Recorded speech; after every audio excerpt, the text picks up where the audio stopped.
লোকে লোকাৰণ্য অসম সাহিত্য সভাৰ সপ্ততিতম পাঠশালা অধিৱেশন 31 জানুৱাৰীৰ পৰা 4 ফেব্ৰুৱাৰীলৈকে 5 দিনীয়া বিস্তৃত কাৰ্যসূচীৰে বজালী জিলাৰ অন্তৰ্গত পাঠশালাৰ ভট্টদেৱ ক্ষেত্ৰত অনুষ্ঠিত হৈছে অসম সাহিত্য সভাৰ সপ্ততিতম অধিৱেশন। উক্ত সাহিত্য সভাৰ অধিৱেশনত জাতি ধৰ্ম বৰ্ণ নিৰ্বিশেষে হাজাৰ হাজাৰ দৰ্শকৰ ভিৰ হোৱা পৰিলক্ষিত হৈছে।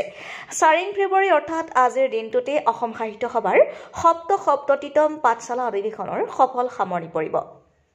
অসমীয়া মাধ্যমত আমাৰ ল'ৰাক নপঢ়াওঁ, মাতৃভাষা নুফুটে মুখ,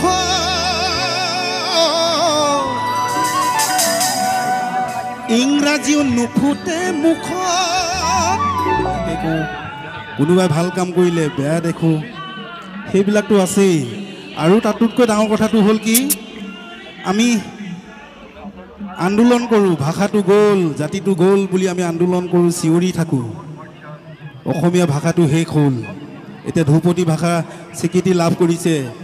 পিছে কি হ'ব যদি আমি অসমীয়া মানুহবিলাকে আমাৰ নিজৰ সন্তানক যদি অসমীয়া মাধ্যমত নপঢ়ুৱাওঁ, ধ্ৰুপদী ভাষাটো স্বীকৃতি পাই জানো কিবা লাভ আছে? আজিকালি কি হৈছে, আমাৰ ল'ৰা ছোৱালীক অসমীয়া মাধ্যমত পঢ়ুৱাবলৈ বাদ দিয়া হৈছোঁ, আমি ইংৰাজী মাধ্যমত পঢ়ুৱাইছোঁ। ভাল কথা, আমাৰ ল'ৰাই ইংৰাজী জানিব লাগিব, হিন্দীও জানিব লাগিব, অন্যান্য ভাষাবিলাকো আমাৰ ল'ৰাই জানিবই লাগিব। কিন্তু সমান্তৰালভাৱে যদি অসমীয়া ভাষাটোক আমি শুদ্ধকৈ লিখিব ক'বলৈ যদি আজি তাৰিখত যদি আমাৰ ল'ৰা ছোৱালীক শিকাই বুজাই নলওঁ, অনাগত দিনত আমাৰ ল'ৰা ছোৱালীয়ে আমাকেই প্ৰশ্ন কৰিব, বোলে দেউতা আমাৰ ভাষাটো কেনেকুৱা আছিলে। গতিকে সেই দিনটো যাতে নাহে তাৰ বাবে এতিয়াই আমি সজাগ খবৰ হ'ল। ঠিক তেনেকুৱা এটা গীতেই শুনি চাওকচোন কেনেকুৱা লাগে।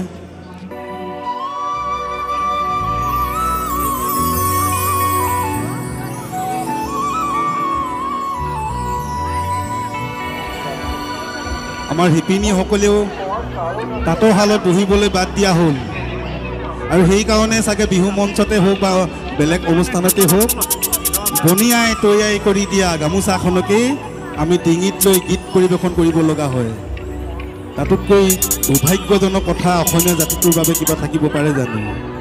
সেইকাৰণে লিখিছিলোঁ, আইৰ তাঁতশাল ইতিহাস হ'ল এবেগেত কাপোৰেই আতে, তাঁত বাতি কৰি দিশ বানি তৰি, আজি কাপোৰ বইনো কোনে। আৰু কি কৰিছোঁ, অসমীয়া মাধ্যমত আমাৰ ল'ৰাক নপঢ়াওঁ, মাতৃভাষা নুফুটে মুখ,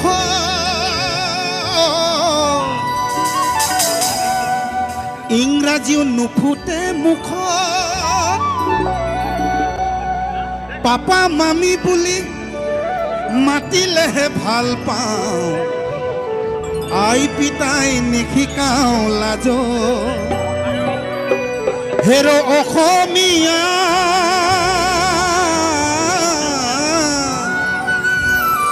ইতিহাস ফহিয়াইছা, ভুল নুবুজিবি মোক, নিজৰ সংস্কৃতিক অমান্য নকৰিবি, কমাই দে পশ্চিমীয়া ভুল। অ নিজৰ সংস্কৃতিক অমান্য নকৰিবি, কমাই দে পশ্চিমীয়া ভুল।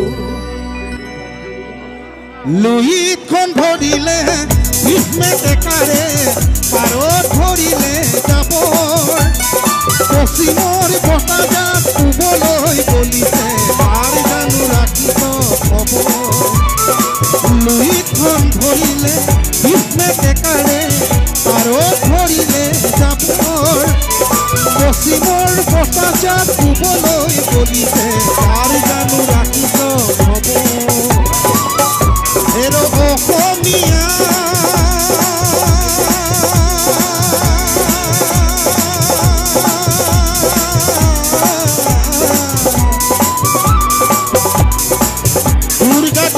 কুঁৱলীয়ে কঙালীক চেপিলে নেউয়ে আহি ভোগালীক নাচিলে পশ্চিমৰ বতাহে ৰঙালীকো চেপিছে অসমীয়া জাতি আজি কোন দিশে অসমীয়া জাতি বাৰু কোন দিশে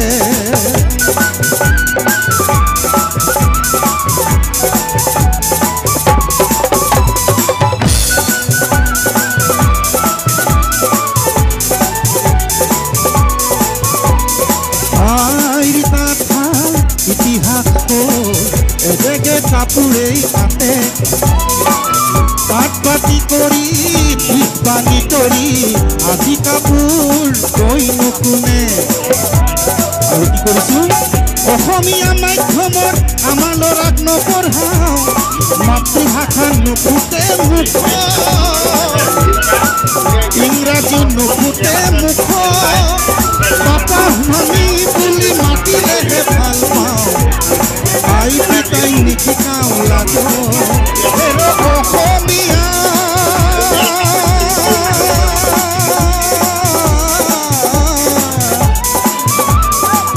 ইতিহাস পঢ়িয়া ইচ্ছা ভুল নুবুজিবি মোক নিজৰ সংস্কৃতিক অমান্য নকৰিবি কমাই দে পশ্চিমীয়া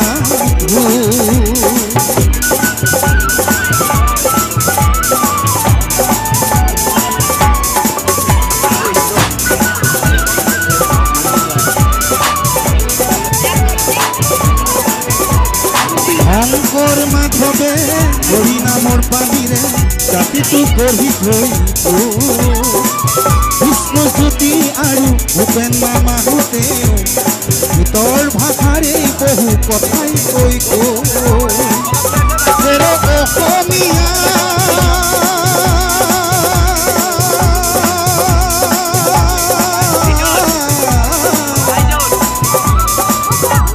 আজি জাতিবৰ